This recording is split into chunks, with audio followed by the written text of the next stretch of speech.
Imam Bukhari meriwayatkan Rasulullah SAW bersabda, perbedaan antara orang yang berzikir dengan orang yang tidak berzikir ibaratkan perbedaan antara orang yang hidup dengan orang yang mati. Gitu, Fit.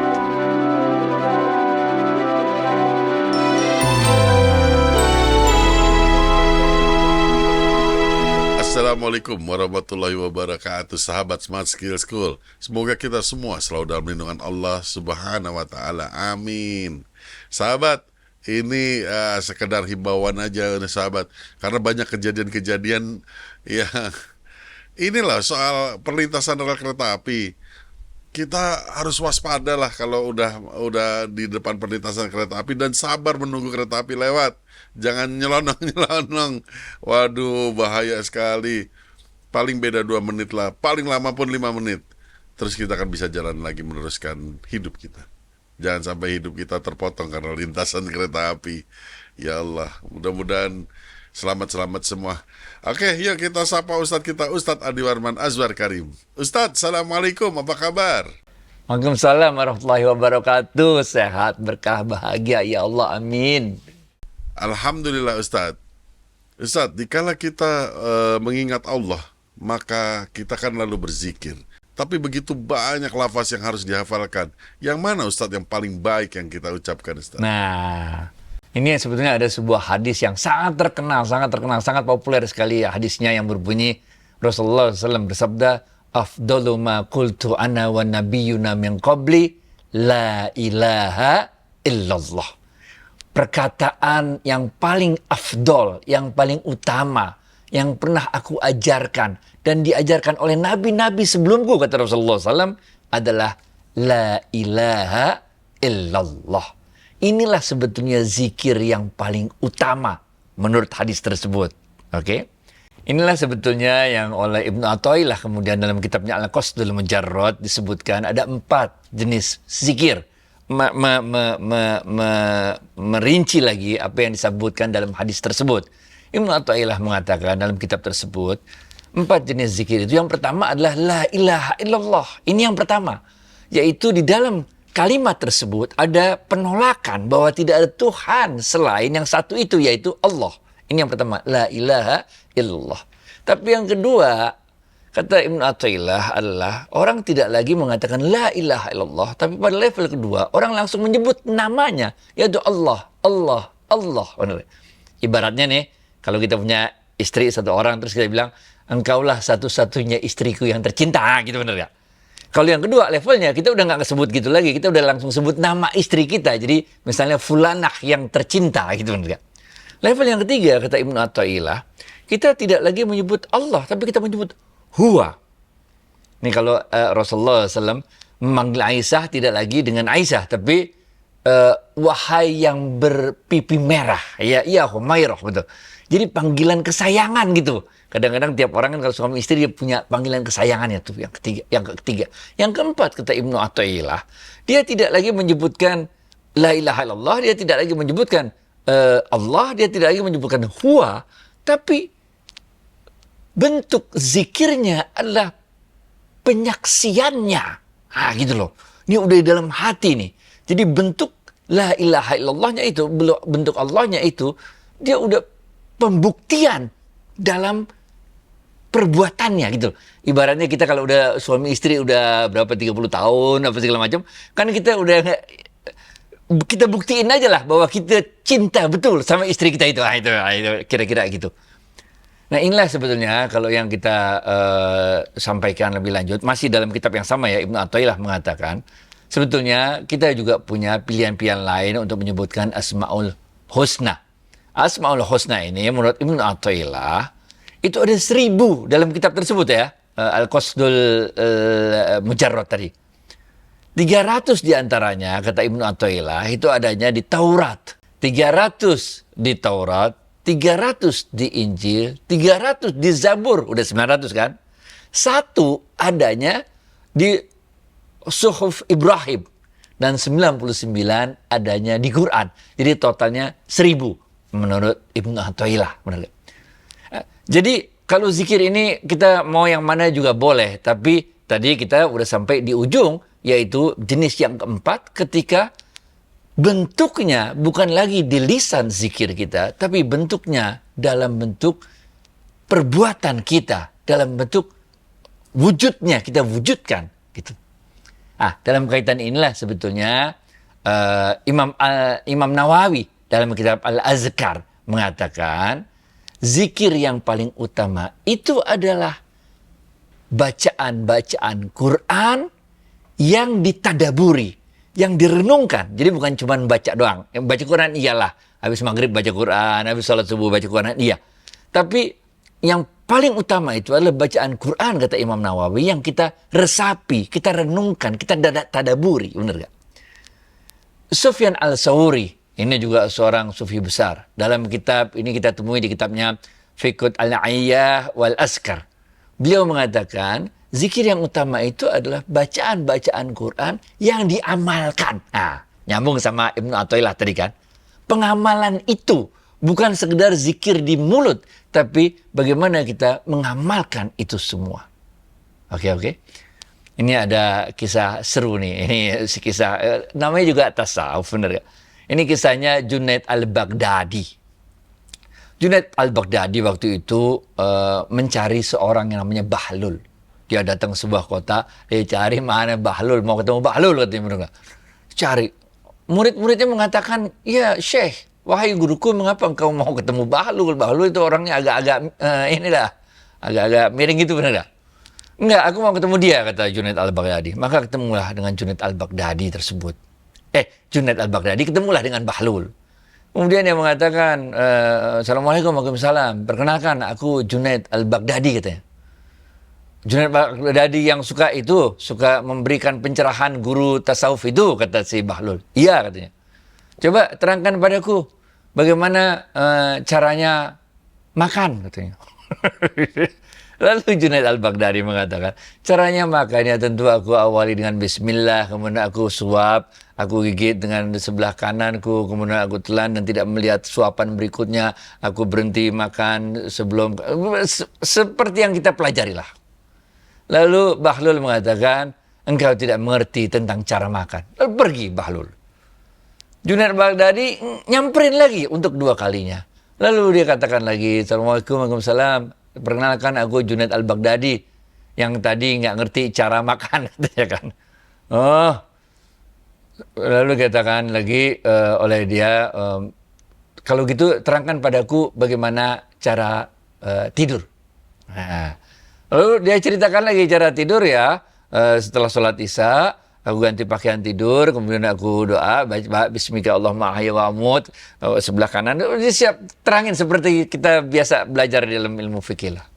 Kemudian Bahlul mengatakan, engkau tidak mengerti cara tidur, katanya, benar gak?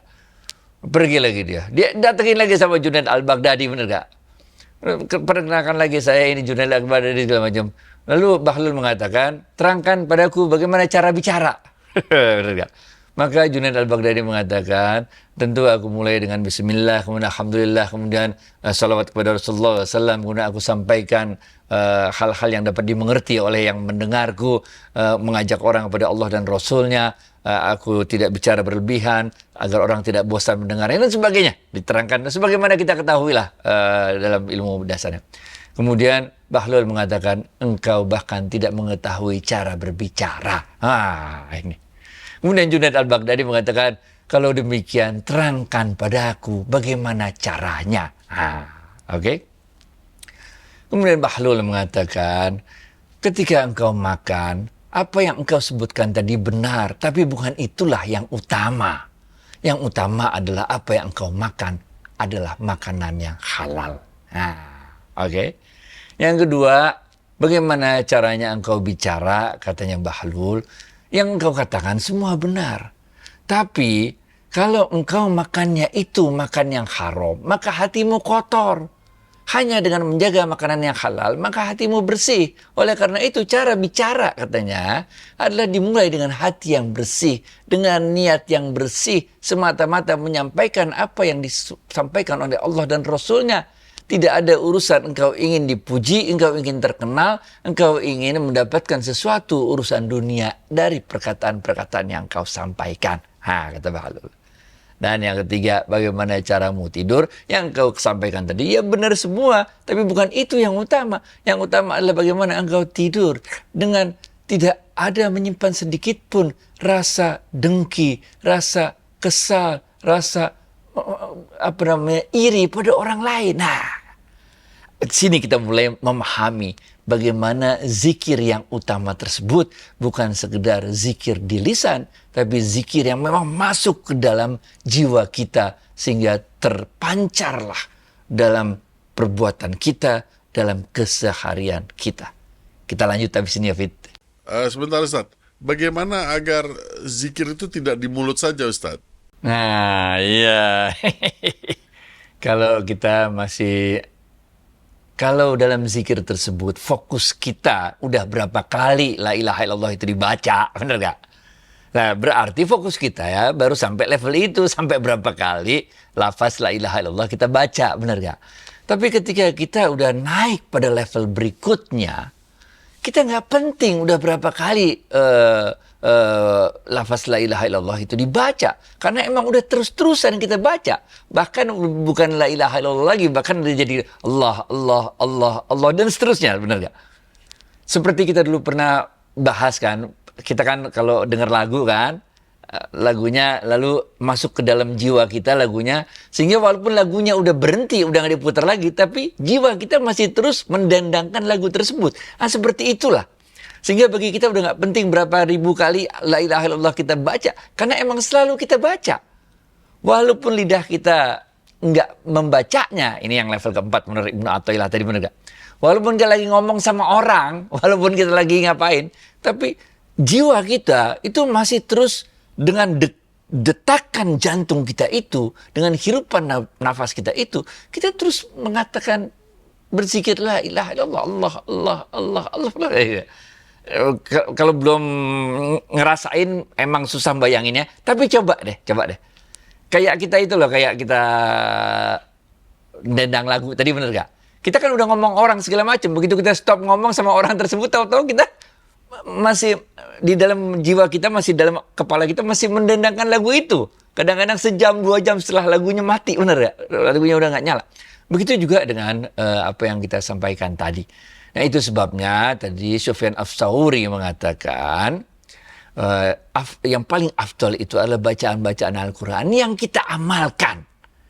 Jadi zikir-zikir kita itu, la ilaha illallah kita itu, Allah, Allah kita itu, kita amalkan dengan amalan-amalan soleh. Dan amalan soleh inilah yang menyebabkan nanti iman kita yazid, bertambah.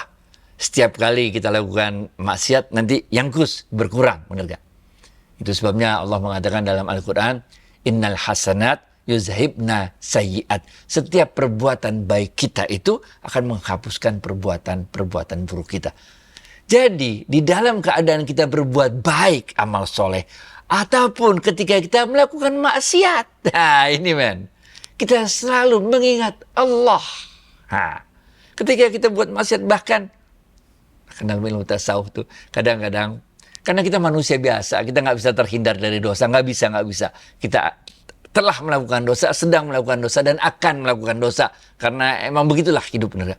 Tapi ketika kita mau melakukan dosa pun, kita berdoa kepada Allah, Allah ampuni aku, hindarkan aku, berikan kekuatan padaku untuk menghindar dari dosa ini. Nah, itu dorongan dalam diri kita kuat sekali untuk melakukan dosa itu. Kita minta tolong sama Allah akan dihindarkan. Kemudian Allah dengan segala 1001 caranya Allah, dengan caranya Allah sedemikian rupa, tahu-tahu terhindar kita dari dosa tersebut. Ini.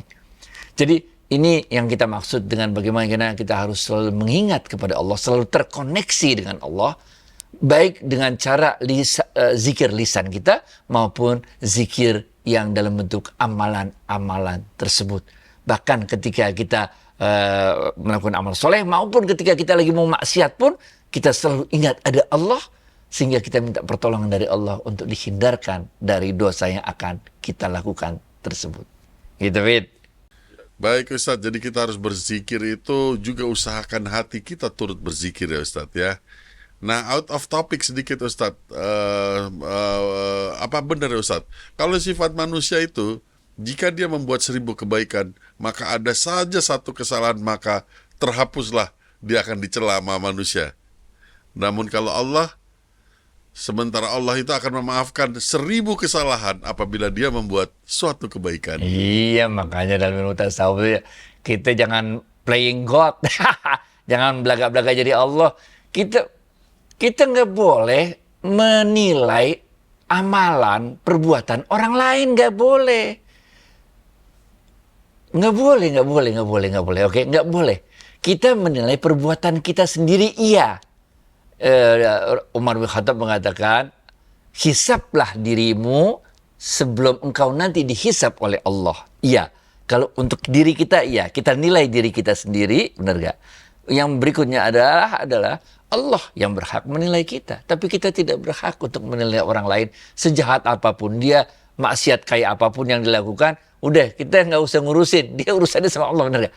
Dengan sikap inilah sebetulnya, itu sebutnya dalam ilmu tasawuf disebutkan, orang-orang yang menilai atau memandang rendah seorang pendosa, sesungguhnya derajat dia lebih rendah daripada si pendosa itu sendiri. Karena memang kita tidak pernah punya hak untuk menilai perbuatan orang lain. Biar itu Allah aja yang nilainya. Oke? Back to you, Fit. Baik Ustadz, terima kasih atas waktu dan tausiahnya. Assalamualaikum warahmatullahi wabarakatuh. Waalaikumsalam warahmatullahi wabarakatuh.